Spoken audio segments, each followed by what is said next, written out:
Good morning, everyone.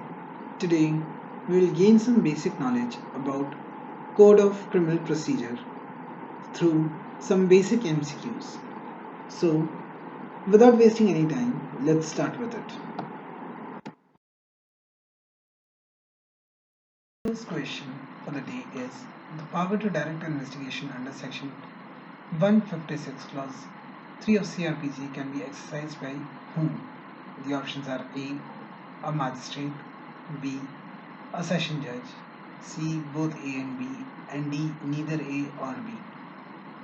The correct answer to this question is option A, that is, a magistrate has a power to direct investigation under Section 156, Clause 3 of CRPC. Moving to the next question, that is, Section 156, Clause 2 of CRPC takes care and cures which of the following? The options are A, any irregularity in conducting of the investigation by the police officer, B, any illegality in conducting of investigation by police officer, C, both A and B, or D, only A and not B. The correct answer to this question is option C, that is, both A and B are correct. That means to say section 156 clause 2 of CRPC takes care and cures any irregularity in conducting of the investigation by police officer and any irregularity in conducting of investigation by police officer.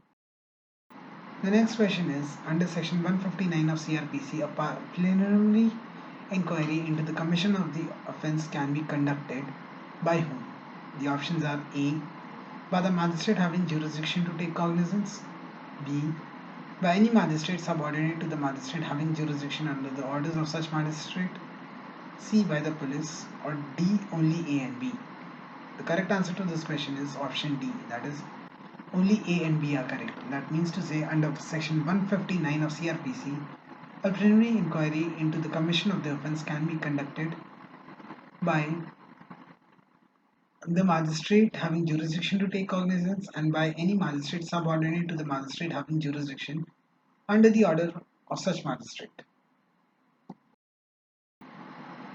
The next question is, the powers under section 159 of CRPC can be exercised by the magistrate in which circumstances?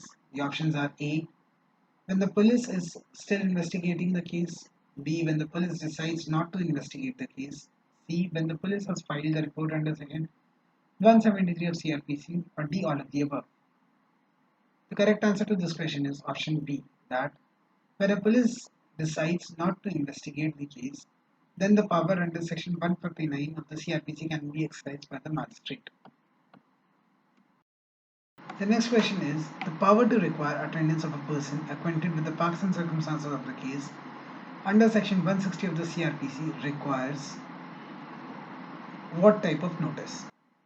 The options are A, notice by telephone, B, notice in writing, C, either A or B, or D, both A and B.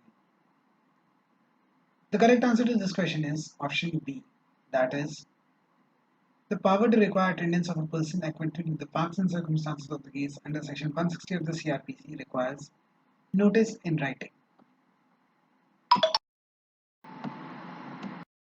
The next question is, the investigating officer under section 160 of the CRPC cannot require the attendance at a place other than a place of residence of which of the following? Option A male who is under the age of 18 years, B, a male who is under the age of 16 years, C, a woman, or D, either A or B or C. The correct answer to this question is option C. That means to say that an investigating officer under section 160 of the CRPC cannot require the attendance at a place other than a place of residence of a woman.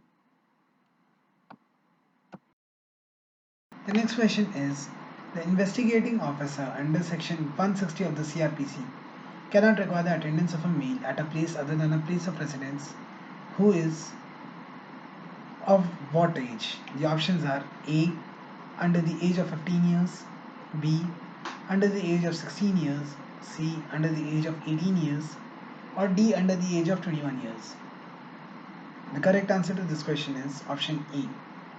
That means that an investigating officer under Section 160 of the CRPC cannot require the attendance of a male at a place other than a place of his residence who is under the age of 15 years. The next question is, a trial on a police report initiated by the breach of mandatory provision related to the investigation leads to what? Options are A. This type of investigation is vitiated and liable to be set aside. B. This type of investigation is not vitiated and cannot be set aside unless the illegality in the investigation can be shown to have brought about a miscarriage of justice. C. This type of investigation is not vitiated and cannot be set aside at all. D. This type of investigation, D is either B or C. The correct answer to this question is option B, that is, a trial on a police report initiated by the breach of mandatory provision relating to the investigation is not vitiated and cannot be set aside unless the illegality in the investigation can be shown to have brought about a miscarriage of justice. The next question is, the propositions are: Statement 1. Delay in dispatch of FIR is not a circumstance which can be thrown out of the prosecution case in its eternity. Statement 2. Delay in dispatch of the FIR is a circumstance which can be thrown out of the prosecution case in its entirety. And Statement 3. The extraordinary delay in sending the FIR is a circumstance which provides a legitimate basis for suspecting that the FIR was recorded much later than the stated date and are affording sufficient time to the prosecution to introduce improvements. Which of the following is correct in respect of the aforesaid proposition? The options are A. First is true, second and third are false. B. Statement 1 and third are true, second is false. C. Second and third are true, first is false. And option D. Third is true, first and second are false. The correct answer to this question is option B. That is, only first and third statement are true and the second statement is false. Let's now move on to the last question for the day. That is, Section 159 of the CRPC empowers the magistrate to do what? The options are A. To restrain police investigation and order magisterial inquiry when the investigation of a cognizable offence by the police is already in process. B. To order magisterial inquiry into the cognizable offence only in those cases in which the police decide not to investigate the case. C. To order magisterial inquiry into the cognizable offence where the investigation of the police is already in process. Or D. Either A or B or C. The correct answer to this question is option B. That is, Section 159 of the CRPC empowers the magistrate to order magisterial inquiry into a cognizable offence only in those cases in which the police decides not to investigate the case. Thank you all for listening to this video till the end and grasping some basic knowledge about CRPC. Thank you.